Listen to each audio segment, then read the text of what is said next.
Are there comments from panel members before we go to questions?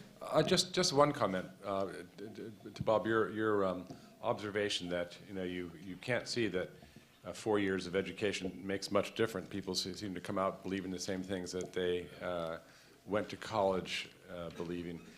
I don't know. My observation actually has been a little different. It seems to me that, and this is one of the reasons why Bill would appeal to parents or alumni.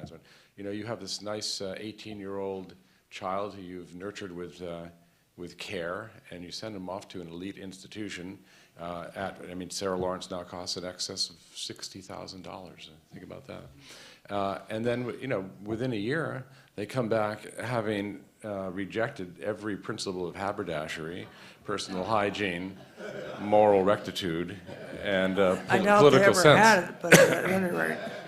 So I think that's one of the things that when Bill was appealing to trustees, alumni, parents, and I was going to write a book called Retaking the University, and I got so far as to write an article about it. And my thought was, well, yeah, let's appeal over the heads of the tenured radicals to parents, to alumni, to trustees, and so on, who, if they only knew what was going on, would be appalled. Some of them would be appalled. Some of them, I think a lot of people regard a university degree as a kind of job ticket, primarily. Is it worth $250,000? That's maybe another question. But I realized that this wouldn't work. Why? Well, for one reason, the universities and elite colleges are now so insulated by money from accountability that they don't have to pay any attention to parents or the alumni fund. Even a tiny college like Hamilton College in upstate New York, they have about 1,500 students, I think. They have an endowment of $1 billion. So what do they care whether the fundraising is off for a couple of years? Well, they do care.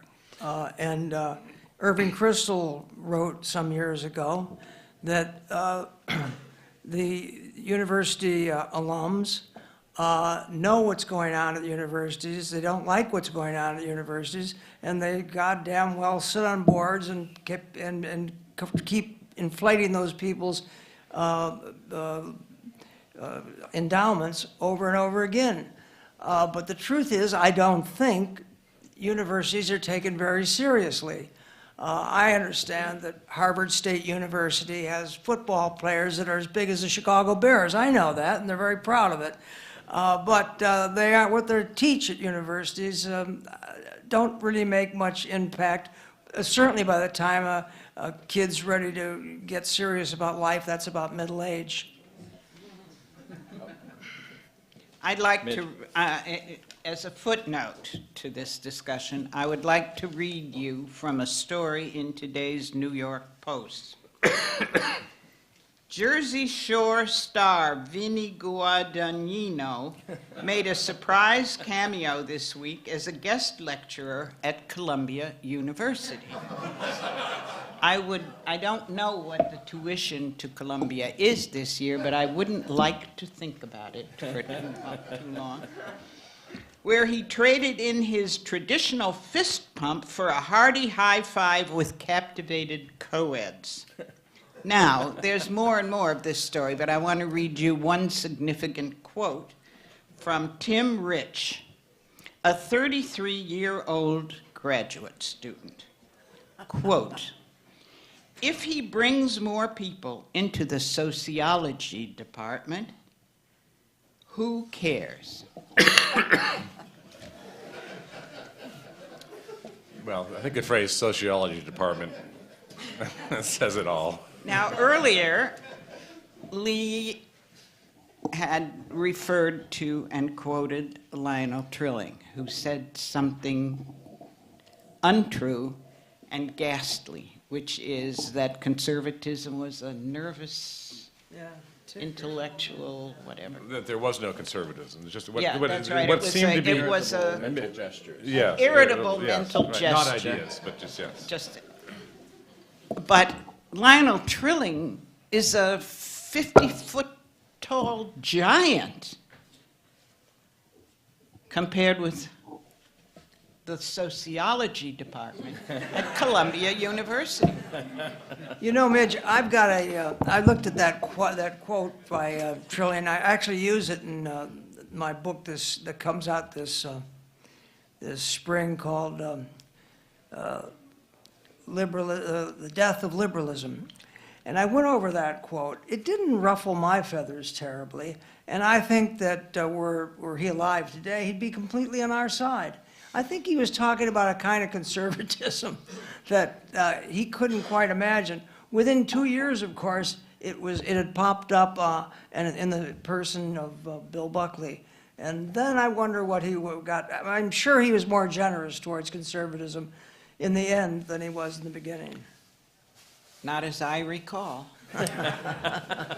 All right, let's invite the audience into the discussion. You must come down to one of these microphones, please, and make your question brief, blunt, and then, as Roger suggests, you may be gone. Thank you. Something Mr. Kimball said got me to thinking about the whole question of herd instinct. At the beginning of this century, when Anson Phelps Stokes was the secretary of this university, he was an Episcopal clergyman. He chose not to go all the way to ordination. He was a deacon because he felt this was quite properly a congregational institution. Religion was important then. As you pointed out, today the new God is diversity.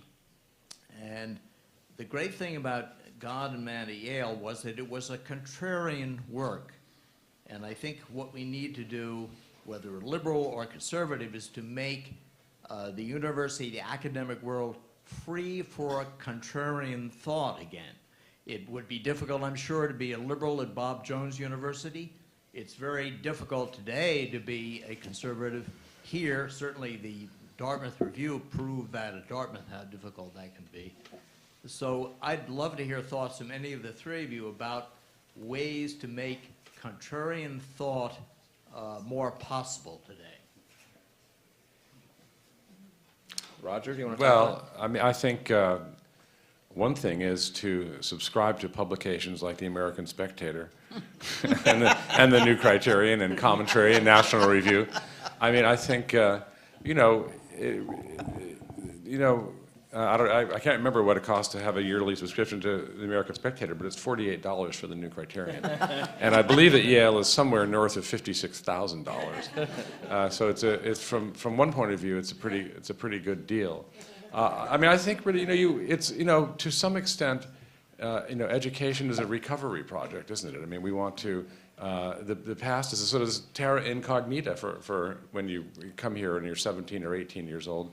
And it would be nice to learn something about it, to learn what the best minds have thought about the most important questions, like how should we live our life? That's what a liberal arts education is about. That's not what happens on many college campuses these days. One That's thing putting it mildly. One thing that's very hopeful, I must say, at Princeton is Robbie George's work. And he's kind of got an institute just set up on campus where you can get take courses and graduate and be just like a real Princetonian.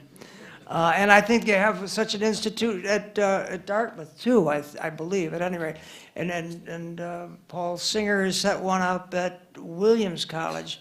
And so, I mean, somehow, onto these universities are being colonized by cancers that we call conservatism, conservative institutes of things. And I find that very, very promising.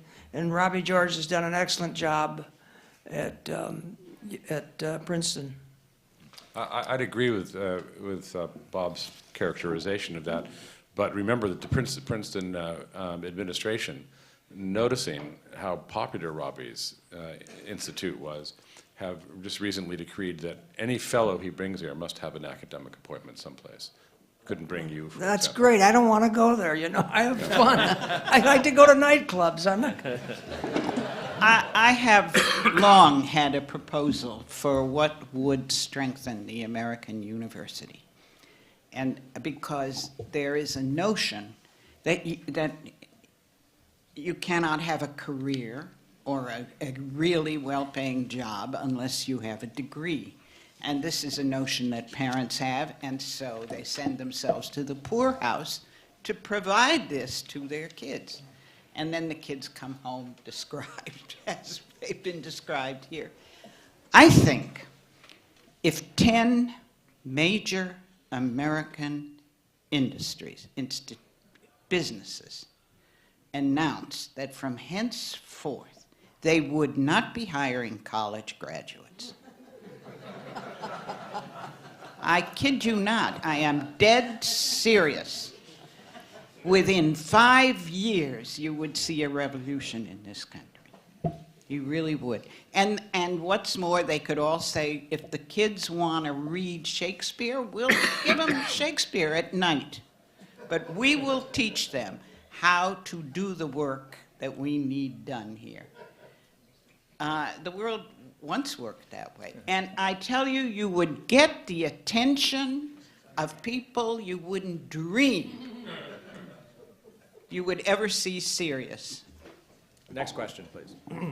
Dr. Kessler, you've called American higher education the high ground of American politics. Dr. Decker, you've talked about just kind of getting around that high ground. And Dr. Kimball, or Mr. Kimball, is it Dr.? No, that's the other guy. That's the other Kimball. Anyway, so you've talked about Bill's strategy of trying to go through the alumni. How do we get back the high ground of American politics? Is it possible? Should we send smart people to get their PhDs and become professors, or what should we do?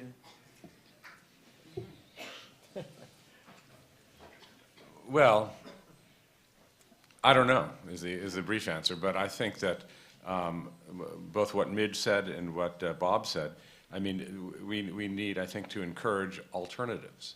I mean, the real irony of our moment here is somebody's mentioning the herd of independent minds, that famous phrase by Harold Rosenberg. Mm-hmm. You know, diversity is on everyone's lips, but conformity is in everyone's hearts. And so what we need to do is sponsor some genuine alternatives. Things like the Madison Center at Princeton. That's one thing. Unfortunately, it's ghettoized there. Now that they refusing to have people from outside the brotherhood of the academic guild, it becomes suddenly less of a tonic force. But I think one of the lessons of God and Man at Yale is that heterogeneity and freedom are good things, and what we need is to figure out strategies to promote them. And it's not complicated, and it doesn't require a program. Bill, talking about something else, said, what I'm offering you here is not a program. Call it a no program, if you will. What it requires is that most uncommon of virtues, common sense.